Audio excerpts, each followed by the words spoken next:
ఓం నమః శివాయ శ్రీమాత్రే నమః. మిత్రులకి శ్రేభిలాషులకి అలాగే నన్ను ఇంతగా ఆదరిస్తున్న యూట్యూబ్ ప్రేక్షకులందరికీ కూడా పేరు పేరు ధన్యవాదాలు. మిత్రులారా, మీ అందరికీ పరాదేవత ఎల్లవెల్లా మీతో ఉండి మీ మనోవాంఛ నెరవేర్చాలని మనస్ఫూర్తిగా కోరుకుంటున్నాను. మీ అందరికీ తెలుగు నూతన సంవత్సర శుభాకాంక్షలు.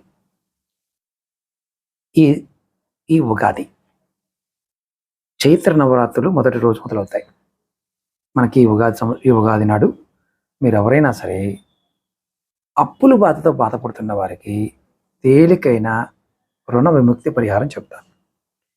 అప్పుల సమస్య, రాహు సమస్య, అశుభకరమైన కుజుడు ప్రభావం వల్ల కలుగుతాయి. అంటే రాహు కుజుడి వల్లనే ప్రపంచవ్యాప్తంగా మనకి డబ్బులకు సంబంధించిన ఇబ్బందులు వస్తాయని అర్థం.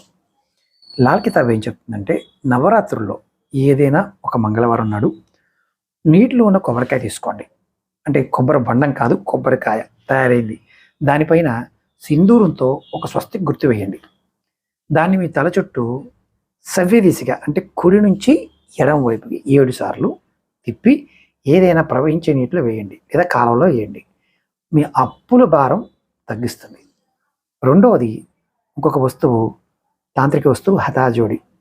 నవరాత్రుల్లో ఈ హతాజోడిని పూజించడం, హతాజోడికి సింధూరం సమర్పించడం, ఎర్రటి గుడ్డలో పెట్టి బీరువాలో కానీ ధనస్థానంలో పెట్టుకోవడం వల్ల ఆదాయం పెరుగుతుంది. ఆదాయ మార్గాలు పెరుగుతాయి, అప్పులు తీరుతాయి. ప్రతిరోజు కూడా ఈ 9 రోజులు ఓం రుణముక్తేశ్వరాయ మహాదేవాయ నమః అనే మంత్రాన్ని 108 సార్లు అనుకోండి. ఓం రుణముక్తేశ్వరాయ మహాదేవాయ నమః ఈ 9 రోజులు అనుకోండి. అలాగే నవరాత్రుల్లో 9 మంది చిన్నపిల్లలకి, అంటే ఆడపిల్లలకి తీపి పదార్థాలని, ఎర్రటి రంగు వస్తువులు దానం చేయండి. మీ అప్పుల బాధలు తీరుతాయి. అద్భుతమైన ఫలితం ఉంటుంది. నెక్స్ట్ వీడియోలో ఆరోగ్య సమస్యలకి, ఇబ్బందుల నుంచి బయటపడడానికి ఒక షార్ట్ వీడియో చెప్తాను. అలాగే మీకు ఈ వీడియో నచ్చినట్లయితే ఖచ్చితంగా 10 మంది మిత్రులకు షేర్ చేయండి. మిగతా వాళ్ళు కూడా చేసుకుంటారు. ఓకే మిత్రులారా, ఓం నమః శివాయ శ్రీమాత్రే నమః.